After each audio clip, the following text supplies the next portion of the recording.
오늘 주제는요, 이럴 땐 다른 데 가세요 입니다. 자, 오늘 영상은요, 사실 저도 이거 주제 받고 이게 무슨 말이지? 했거든요. 이거는 서밤 작가님이 아이디어 처음 주신 거라면서요? 네. 뭐죠? 가끔 정신과를 가셔야 하거나 아니면 다른 심리상담센터에 오실 필요가 없는데 상담센터에 오시는 분들이 있어요. 네. 그리고 아마 다른 분야도 마찬가지일 거라고 생각을 해요. 그럴 때 저희가 안내를 해드리긴 하지만 이럴 때는 우리 상담센터 말고 다른 데를 가셨으면 좋겠다 하는 경우들을 좀 소개를 해보고 싶어요.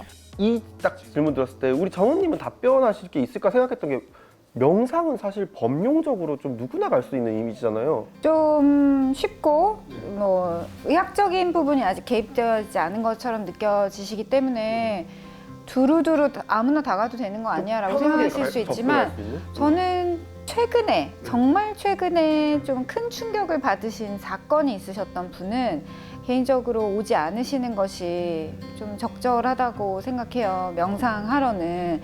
왜냐하면 명상은 이제 자신의 감정을 좀 관찰하고 그것을 보는 것을 기본으로 하기 때문에 그런 과정에서 최근에 게 확 이제 치고 올라오면 아까 말씀하셨던 것처럼 좀 끊어주는 부분이 필요할 때 오히려 그 감정에 이제 소용돌이에 더 빠지게 되는 경우가 있는 것 같아요.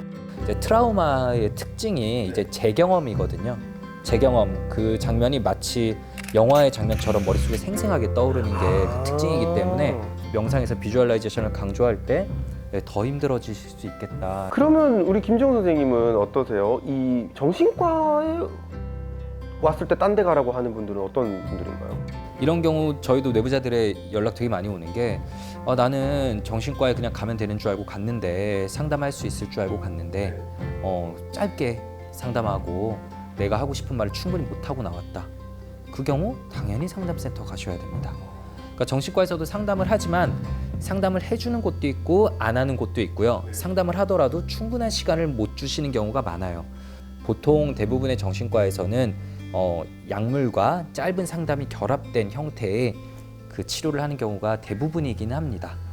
근데 어때요? 서밤님 같은 경우는 역으로 또 정신과로 많이 또 권유하시는 분들이 있다고. 일단 조현병 초기 증상이 있으신 분들, 예를 들자면 남들이 안 듣는 걸 듣는다. 그리고 남들이 보지 않는 걸 보거나 아니면 계속 뭐 피부에 이상한 느낌이 드는데 뭐 피부과 가도 아무런 증상이 없는 것 같다라고 하시는 경우는 사실 심리 상담으로 도움을 받을 수 있는 게 좀 제한적이기는 해요. 그리고 빨리 정신과에 가서 약물 치료를 하는 게 중요하기 때문에 정신과로 무조건 먼저 가시라고 하고요. 잠을 잘 못 자시는 경우, 그리고 식욕이 갑자기 너무 많이 변한 경우, 그래서 살이 갑자기 많이 찌거나 갑자기 많이 빠진 경우도 무조건 정신과에 가서 약물 치료를 같이, 뭐 상담도 받으시면 좋겠지만 일단은 약물 치료를 무조건 병행하셔야 된다. 약간 신체적 징후가 느껴진다고 토로하시는 네, 분들께. 맞아요.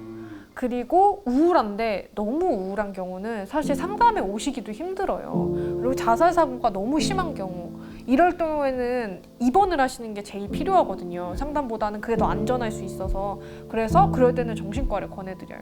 근데 제가 이렇게 말을 하면은 많은 분들이 그러면 어떤 전문가를 만나야 되냐, 나 너무 혼란스럽다 라고 하시는 분들이 있는데, 저는 그럴 때 어떤 전문가든 먼저 만나보라고 해요. 어떤 전문가든 만나라. 네, 일단. 왜냐하면 좋은 전문가는 이 사람에게 필요한 전문가를 소개시켜줘요. 아까 지용쌤이 여기 상담이 필요하신 분들이 오시면 상담을 보내드리는 것처럼 상담센터에 오셨을 때도 전문가 이야기를 들어보고 뭐 다른 게 필요하다 혹은 상담이 필요하지 않다라고 하면은 그걸 말씀드리기 때문에 너무 어떤 전문가를 만나야 되는지 혼자 고민하지 마시고 빨리 전문가를 만나는 게 저는 더 중요하다고 생각합니다. 지금 말씀하신 게 되게 중요하고, 다른 영역을 좀 폄하하거나 우리만 가야 된다라고 하시는 분은 조금 위험하다고 생각하시는 게 더 좋을 것 같아요. 잘 오셨어요. 딴 데 믿지 마. 요런 거. 우리가 어디 뭐 치킨 시켜 먹었는데 별로다. 그럼 나 앞으로 평생 치킨 안 먹어. 이러진 않잖아요. 그쵸. 맞아. 더 맛있는 치킨집을 찾죠. 그런 것처럼 상담이든지 명상이든지 정신과든지 한 군데 가서 이제 상처받으신 분들은 그게 너무 안타깝긴 하지만 절대로 다음 치료를 포기하지 않으셨으면 좋겠습니다. 네, 좋습니다. 이렇게 여러분들 오늘은 어떤 곳들을 가지 않고 다른 곳으로 가면 좋을지 분류하는, 좀 역발상 분류에 대해서 들어봤는데요. 아마 들으시면서 이런 생각하시는 분들도 분명히 있으실 겁니다. 여러 군데 포기하지 않고 찾고 싶지만 뭐 비용, 너무 돈이 없어 라든지 뭐 그 많은 게 다 매몰 비용이 되면 어떡하지, 나는 경제적으로 힘든데. 그래서 저희 박람회에서는요, 서울시에서 여러분들의 마음 건강을 위한 여러 가지 지원 체계도 소개하고 있습니다. 바로 정책존인데요. 정책버스라고 저희가 버스로 예쁘게 준비해 봤어요. 버스 안에 보시면 1대1 전문 상담사 선생님들을 최대 7회기까지 무료로 받을 수 있는 1대1 마음 상담부터 해서 마음 건강과 관련된 전문가 선생님들을 만날 수 있는 지도와 리스트, 여러 가지 서울시의 그 복지 혜택들이 나와 있으니까요. 이런 과정 안에서 열심히 찾아 나가시고 여러분에게 딱 맞는 분야 그리고 선생님들을 발견하시게 되면 꾸준하게 마음을 돌볼 수 있는 그런 마중물을 서울시에서 열심히 준비하겠습니다. 정책버스 꼭 한 번씩 클릭해 주시고요. 저희는 여기서 인사드릴게요. 여러분, 마음 건강하세요.